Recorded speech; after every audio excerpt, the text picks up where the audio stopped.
Hello बच्चों, कैसे हैं आप। मैं फिर से आपके लिए वीडियो लेकर आई हूँ। और आज हम धर्मनिरपेक्षता का जो अंतिम पार्ट है उसमें हम अध्ययन करेंगे कि धर्मनिरपेक्षता को लेकर कुछ आलोचनाएं दी गई हैं, कुछ तर्क दिए गए हैं उनकी आलोचना में। वो क्या हैं उनके बारे में हम आज चर्चा करेंगे। तो सबसे पहली जो आलोचना है धर्मनिरपेक्षता की वो ये है कि ये धर्म विरोधी है।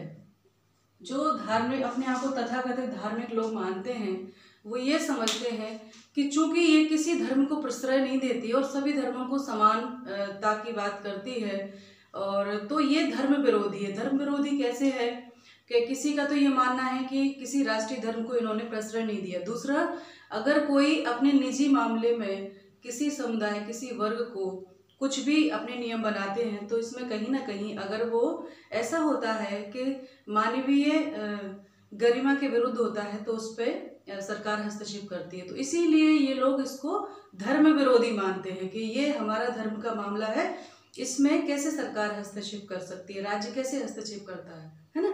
तो इसलिए ये धर्म विरोधी मानते हैं। दूसरा आक्षेप जो लगाया जाता है वो है पश्चिम से आयातित, यानी पश्चिम से लाई गई है, ये धर्मनिरपेक्षता हमारी नहीं है। तो हम थोड़ा सा ध्यान दिला दें कि ऐसा नहीं है कि धर्मनिरपेक्षता अभी है। हमारे यहाँ जो धर्मनिरपेक्षता है वो सहिष्णुता के ऊपर है ना, सामाजिक समरसता, सामाजिक सहिष्णुता के ऊपर आधारित है।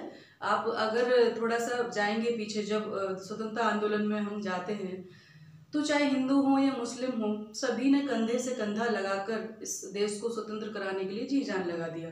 उस समय कोई नहीं देखता था कि जो अंग्रेजों की गोलियों के सामने आया कोई रहीम था या कोई राम था या केशव था या अब्दुल था। सभी लोग सारे, चाहे सिख हो, ईसाई हो, पारसी हो, सभी लोगों ने, इवन उस समय जब ये त्योहार थे तो आपस में बहुत घनिष्ठता से मनाए जाते थे जिससे कि सामाजिक एकता स्थापित हो, है ना। तो ये सहिष्णुता के ऊपर आधारित है। पश्चिम के ऊपर आधारित होती तो पश्चिम में तो यूरोपीय मॉडल कहता है कि राज्य को हस्तक्षेप नहीं करना चाहिए बिल्कुल भी।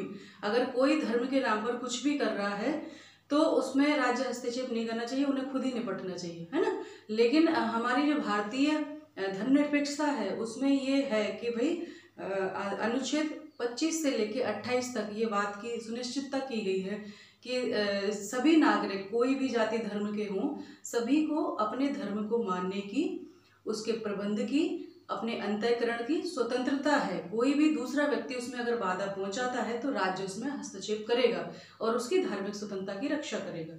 तो ये यूरोपीय मॉडल से बहुत अलग है, तो हम नहीं कह सकते कि ये पश्चिम से आयातित है ना।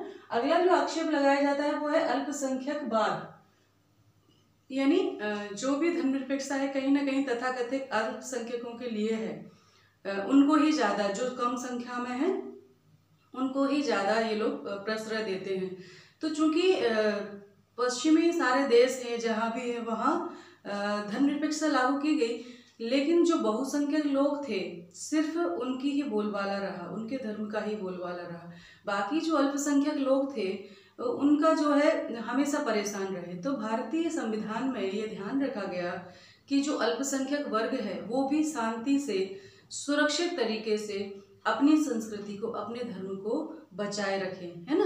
कहते हैं सामाजिक संभाव, सामाजिक संभाव, धार्मिक संभाव जिसको कहते हैं कि सभी अपने अपने धर्मों को अपने स्वतंत्रता पूर्वक, उनका अंतःकरण की स्वतंत्रता हो उनको, और उनको मानने की स्वतंत्रता हो, उसके प्रश्रय की स्वतंत्रता हो, कोई दूसरा उसमें हस्तक्षेप नहीं कर सकता।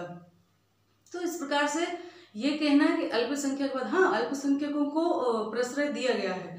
आर्टिकल 29 और 30 में ये व्यवस्था की गई है कि वो अपनी संस्कृति के अनुसार अपने की रक्षा के लिए अपने विद्यालय खोल सकते हैं, है ना, और उनमें उनकी धर्म से संबंधित शिक्षा भी हो सकती है जिससे कि सभी पोषित और पल्लवित रहें, किसी का दमन ना हो। इसीलिए भारतीय संविधान में ये व्यवस्था की गई है। लेकिन इसका अर्थ ये कतई नहीं है कि बाकी धर्मों को उपेक्षित किया गया है। सभी को अपने आर्टिकल 25 से 28 तक ये स्वतंत्रता है कि सभी अपने धर्मों के पालन के लिए स्वतंत्र है। तो फिर यहाँ अल्पसंख्यकवाद कहाँ से आ गया, है ना। तो ये आक्षेप जो है कहीं ना कहीं गलत है, क्योंकि बाकी सभी को भी वही बराबर स्वतंत्रता है, पर उनको चूंकि उनकी संख्या कम है और ऐसा ना हो कि उनका शोषण हो, उनका दमन हो, इसलिए उनके लिए अलग से व्यवस्था की गई है। तो आप हम देखें कभी अपने परिवार में जो थोड़े से कुपोषित बच्चे होते हैं, थोड़े कमज़ोर बच्चे होते हैं, तो माँ बाप का ध्यान उन पर ज़्यादा रहता है, क्योंकि उनको लगता है कि बड़ा जो है हष्ट पुष्ट हो, ऐसा ना हो कि इसको चोट पहुँचाए, इसको परेशान करे, तंग करे, है ना। तो इसीलिए थोड़ा सा ज़्यादा ध्यान देते हैं। बस वही हमारे जो संविधान निर्माता थे उनका भी दृष्टिकोण यही रहा होगा कि ये संख्या में कम है, तो ऐसा ना हो कि बाकी के लोग इन पर हावी हो जाएं और इनका दमन हो जाए, है ना, या ये विलुप्ति हो जाए।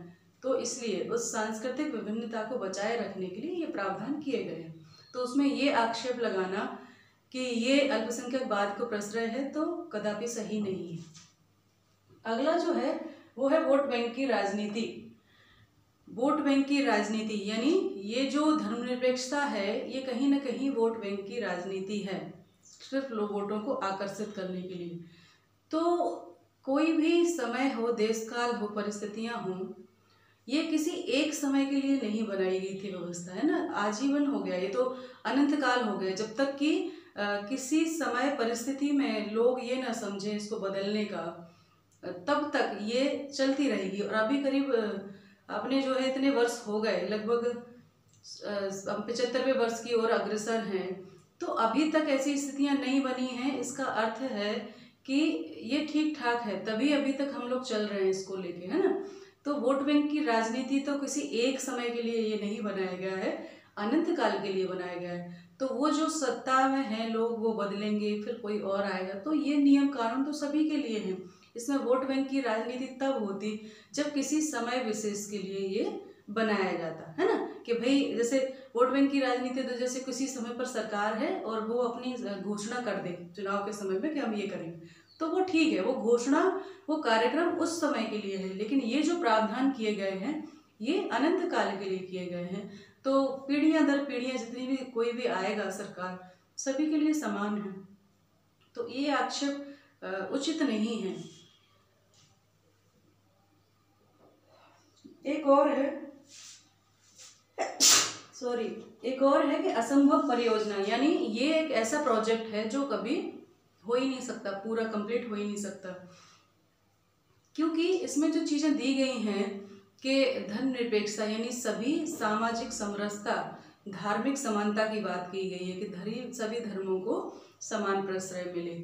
तो चूंकि यथार्थ कुछ और होता है, सिद्धांत कुछ और होते हैं, और कहीं ना कहीं व्यवहारिक धरातल पर इन चीज़ों को पाने में कठिनाइयाँ आती हैं। शायद इसीलिए कहा गया है कि ये एक ऐसा प्रोजेक्ट है जो असंभव है, पर ऐसा नहीं है।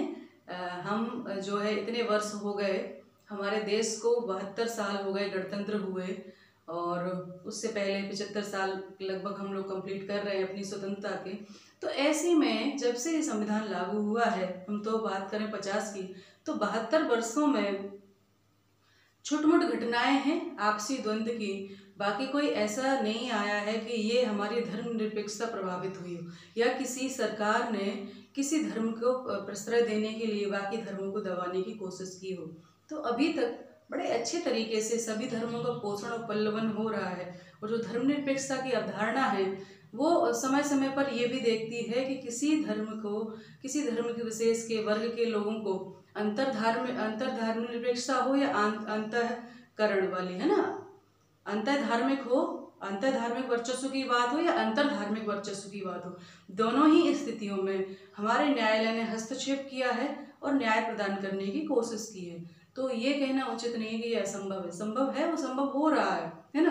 अब कोई भी चीज़ पूरी तरह पाने में तो ये होता है कि भाई परिस्थितियां भी वैसी हो। तो चूंकि जब भारत स्वतंत्र हुआ था तब साक्षरता कितनी थी, धीरे धीरे हम उस ओर अग्रसर हो रहे हैं, और धीरे धीरे हमारे लोकतंत्र की नींव मजबूत होती जा रही है, और ये चीज़ें पूरी तरह से सामने आएंगी। तो ये कहना कि ये इम्पॉसिबल प्रोजेक्ट है तो ये उचित नहीं है।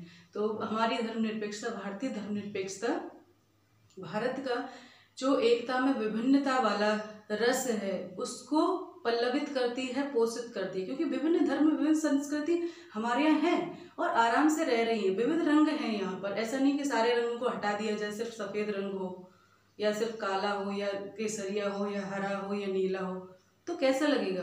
कोई भी आपका बगीचा है, वहाँ अगर एक ही रंग के फूल हों तो वो नीरसता पैदा करेंगे, भले ही कितने सुंदर हो, क्षणिक रूप से सुंदर लगे, लेकिन एक समय बाद नीरसता हो जाती है। लेकिन वही विविध रंगों के फूल जब वहाँ होते हैं तो बहुत सुंदर लगता है और हमें भी आकर्षित लगता है। तो बस ऐसे ही हमारे संविधान में भी जो ये हमारी विभिन्नता है, इसकी संस्कृतियों की, धर्मों की, उसको पल्लवित किया गया, पोषित किया गया और विविध रंगों को संरक्षित करने की कोशिश की गई है, जिससे कि हमारे देश की जो बगिया है वो भी रंग विभिन्न प्रकार के रंगों से महके और इस सौंदर्य को प्रदान करे। तो ध्यान रखिए, पढ़ाई करते रहिए। ये हमारा अंतिम पाठ था। अगले अध्याय में हम फिर मिलेंगे। सभी को नमस्ते, धन्यवाद।